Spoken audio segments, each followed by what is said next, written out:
to maximum we can go up to 51, but mostly we are going to get up to 47 is okay.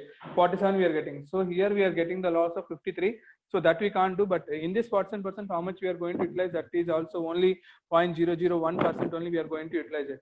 If you can utilize this 47% of the solar energy which is coming from the sun onto the earth, so we can see the economical growth will be good and social standards are discussed in the previous classes and the first session. We can check it out this one. Okay, coming to the next slide. Here in this thing, we are having how the we call it like solar radiation. In the technical point, we are going to tell it as one is the direct radiation and next one is the diffuse radiation. First one is directly the sun is going to emit some radiation and also the rays which are coming called as direct radiation. And also what is the diffuse radiation? Diffuse radiation is nothing but by diffusion in the air, dust, water, etc. contained in the atmosphere. So the diffuse radiation is nothing but when the radiation is going to mix with the as shown in that one air, dust and water. That is what we call it as diffuse radiation. So the global radiation is going to consider it as direct radiation plus the diffuse radiation. So this all points you can write in the statistics also. That particular numbers, at least the random number is good enough. 1.5 into 10 power, some number will be there like 35 or 50 like that. In the previous slide we have mentioned it. So here you can check it out like this. Global radiation is nothing but direct radiation plus diffuse radiation. This is one of the things. Next one is the amount of incident radiation per unit area and day depends on the number of factors. So here, as everybody know, the amount of incident energy per unit area, how we are going to calculate it and all the things, the numbers will come into the picture here. Based on that, we can check it out. Solar radiation geometry, which indicates solar angles. So here, very important point is the angles, at what angle the solar plate will keep so that we will get the maximum radiation from the sun. That is very important, and also the location, geographical factors and season, time of the year. So we can't expect the sun to be coming in the rainy season so that we'll get the maximum thing. Where we are getting the maximum will be in the summer season. As everybody know it, I'm not focusing more on that. And also the geographical factors. We can't keep in the Antarctica for the solar panels and wait for the sun to come. So here we are going to keep where the sun is going to have the maximum radiation. I discussed in the chapter 1. So these are the points which you are going to consider, which includes solar angles, locational or the geographical factors, and season and the time of the year. These are the factors which you are going to check it out. The next point is the local climate. And the third one, local climate means according to the seasons, because Russia will be the different thing because it will have the sun in very 1 month or like that, very less. And also like the 14 hours will be the night in a few times, or at least like it may go up to 20 hours also in the Russia or some other parts of the world. Wrong, please correct it. To my knowledge, I am sharing all this data. And next one is inclination of the collecting surface in the direction of the sun. So inclination, here the angles will come into the picture, where the solar plate, which angle we have to keep and which side we have to keep, because the sun is not constant one.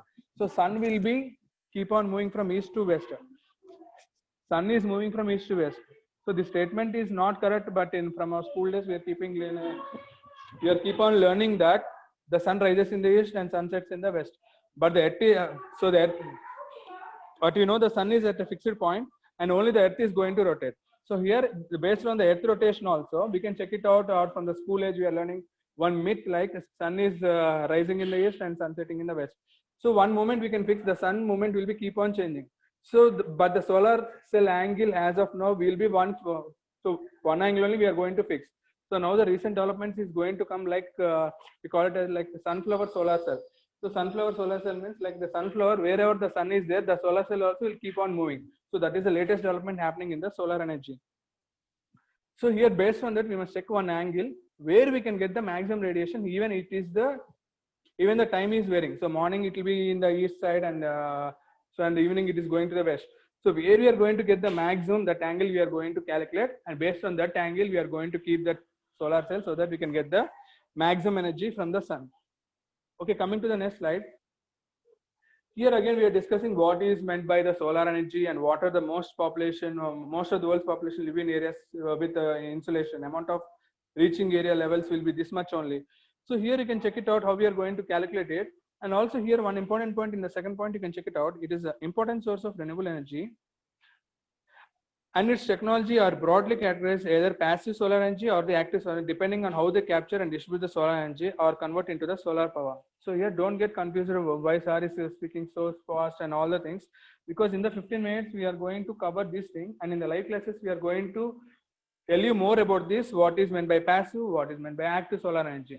And I think everybody are smart enough to understand this concept. This is not a regular concept. This is a basic concept where we can understand it very easily. So coming to the next slide. Here we will check it out. As everybody know, we are reading it from the childhood. How many types of waves you are having: ultraviolet, visible, and the infrared. So these numbers and stats, I think everybody is know. So that's the reason I'm not discussing. So next slide we are having. So here, what is the passive energy? So in the previous thing we have discussed, like global radiation is nothing but direct radiation plus the diffuse radiation. So that one we call it as passive solar energy and the active solar energy.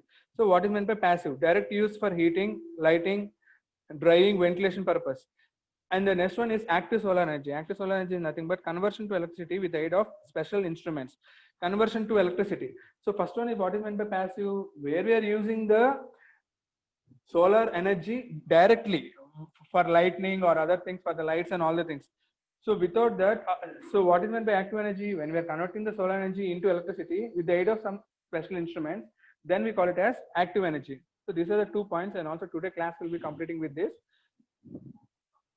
Okay, thank you all. So tomorrow we'll meet in the next class.